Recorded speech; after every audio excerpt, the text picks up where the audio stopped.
So while this loads, I just want to say thank you all for coming. It's kind of awesome to see everybody here today. And I think it says something about all of you for showing up, because it shows that you actually are interested in all these exciting changes that are happening and you're willing to do something about it. So, oh, you mean hold the mic up? I was telling you, you guys are awesome, so for showing up and being curious about these things and wanting to do something and learn how to do business better in this new era. Okay, so a bit about me, real quick. I'm Dominic Canterbury. You probably got a few emails from me, hopefully not too many on the lead up to this thing. Before founding Turbine, I was at Deloitte Digital, which is basically the digital marketing wing of Deloitte, the big global behemoth. And there we did a lot of projects with these big national, multinational companies, some of them B2B, some of them not. But I was talking with my friends at Deloitte about all the big changes going on in B2B. And the more I thought about it, the more we thought about it, the more fascinating it became. And we started to wonder, like, really what had changed in B2B, because a lot of what was working wasn't working so well anymore, the old strategies. But then we started trying out new strategies and they're working a lot better. So we wanted to get at the heart of what really was the fundamental difference and how to actually use that. And that led to the creation of Turbine. So a bit about this, and if you didn't catch it, we're a B2B digital marketing agency. So what we did is we started by looking at today's B2B customer. Like, has anything changed about them? And we found that no, like really, it's the same, I should probably point it here, the same triggers that make people get excited about a brand or a product or a marketing message of any sort. And those are pretty basic: relevance, credibility, and value. And what you find is that, like, if you can deliver that in a message or a campaign or whatever, then people get really excited about it and they want to share it, and people, let me click through this for a little bit, people getting very excited about it. So those fundamentals have not changed at all. So then we looked at, like, how they're changing in their behavior and how they connect to brands and to each other. We found is that they fundamentally restructured the path to purchase. It's no longer even remotely linear anymore. It's filled with these switchbacks and loopbacks and forks and whatever you can imagine. And what you're seeing now is that the path to purchase in the B2B space, by the time they even talk to one of your people, they're already about 60 to 90% done with their decision process. And that gives them a lot of opportunities to find other companies to go with rather than yours. And you wouldn't even know that this was happening. You just know it's harder and harder to track clients and close deals. It's very self-directed and information intensive.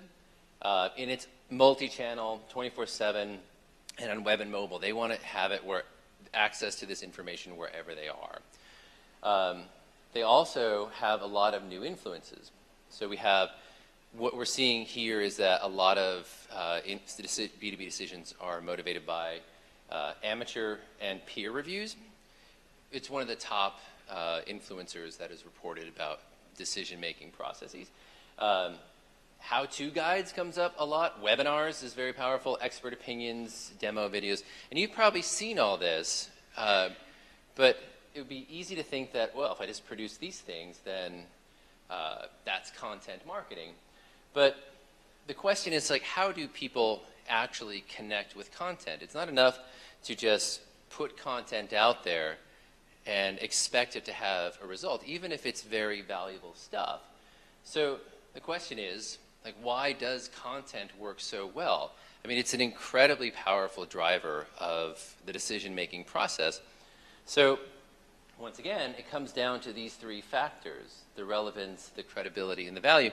What you find is that content marketing works because it is so incredibly effective at delivering what truly drives decisions. And I honestly think that in the marketing space, there's never been anything as powerful as content marketing at delivering what is always driven decisions. And I think this should be pretty exciting because it opens up a lot of possibilities for trimming out a lot of wasteful marketing, like focusing on creative and jingles and a bunch of other stuff that's now just noise relative to what else they can get. But that's not enough. You can't just say, we've got great stuff that's meaningful to the people that we want to connect with. You need an engine that you can use to understand your market, connect with them, refine your content, engage with them more thoroughly. That engine that we found, like looking at what's the most ruthlessly efficient marketing engine, involves SEO, and you'll hear about that tonight, a bit more about exactly how the role that should play in content marketing, like what's powerful about it. There's also data. You'll hear a bit more about that too, like how data can be used to understand your audience and how it can be used to connect with them more effectively. There's also digital CRM. Like these relationships get very complex very fast. And today's B2B customers, they're expecting so much more of a depth of interaction than they were in the past. And if you fall short on that interaction, you've lost them, and they're going to go with somebody who actually is giving them a deeper engagement. And the last one is the integrated web and mobile. And this is why we have all these particular panelists here, because they're covering the core components of the engine that truly works. And you can cut out most other things, and this will run very effectively. And with this, you see that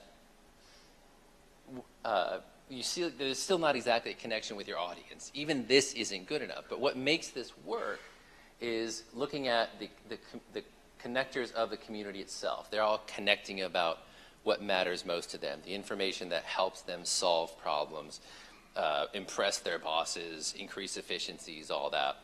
So, and one of the main ones is influencers. These are just individuals who are passionate about their topic. They talk about it. People trust them. They're like a credible channel for this kind of content.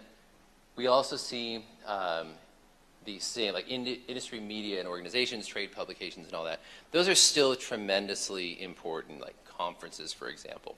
They are still huge channels for delivering the information that people are hungry for. And you can use, and these are already connecting this audience. You also see social media. This is where they're connecting with each other just naturally. The audiences are connecting around the information that they need that's going to help them do a better job and better life and all that. So what you can do is if you connect your engine through these channels, then your message is able to get out there to all of these people. And you suddenly become part of their community, and they want you to be part of your community. They want to communicate with you. And throughout this whole process, you're gathering data about that helps you understand how to more effectively connect with them. And these, I don't want to go crazy with the arrows here, but these are essentially two-way channels. So it's back and forth. You're engaging more and more. They're engaging more and more with you. You're learning about them. You're refining your process as you go along. And building these relationships, probably out of time, and I'll whip through this. Okay, so the big question is, how do you get there? Like, you start from not having an understanding of how this stuff fully works and how the mechanisms play together. It's pretty straightforward. It all starts with your audience. Like, kind of neglect this side of the room here. It all starts with your audience. Like, it's really important to understand how they think and feel, and not on a demographic level. Like, demographics are largely a relic of the mass marketing days, which some may reasonably argue are done and gone. But you start with creating buyer personas that dive deep into the actual processes that people go through, from having a need that they've identified to going and trying to research the need all the way up through down the path to purchase, through purchase and loyal customer. Mapping out the path to purchase so you know what content they need, what's relevant, credible, and valuable and such, what's going to really excite them at each of those points.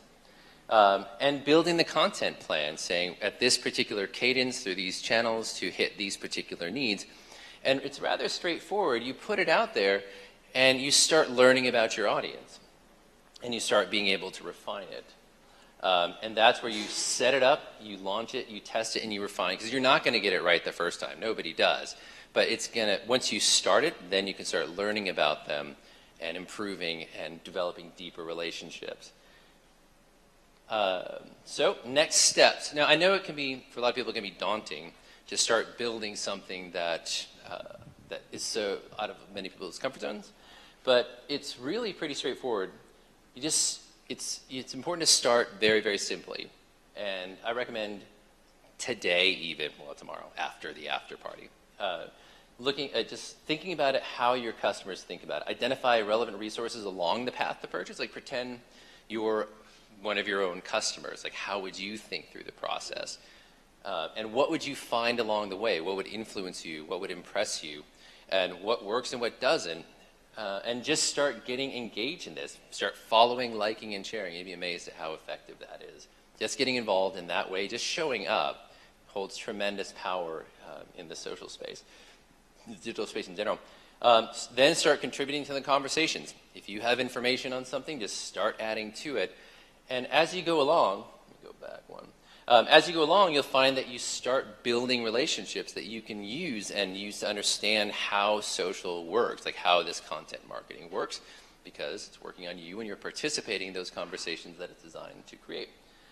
The other thing to do is to join the B2B conversation and just get in. For example, the B2B Now and Next LinkedIn group, we created that essentially for people exactly like you. Exactly like you, to be able to create a conversation that actually helps further your understanding and your ability to practice this kind of marketing and engage with audiences this way. Follow Moz, Pipeline Deals, Simply Measured, Bonsai Media, Waba, and others. Oh, forgot to finish that one. So basically just start following people, engage with them, and then from there, follow others. But it's a starting point. It's what you can do tomorrow. And you can also have coffee with me, because I like coffee and I like meeting people. And also, I like meeting people who are in this particular space and hearing what they've seen and what they've done that has worked and has not worked. So it's kind of like a win-win on both sides. And that's it. That's your content. This is what works today. And it is essentially the most ruthlessly efficient engine that we have been able to devise that actually does generate the connections and that fills the pipeline as you need it to be filled.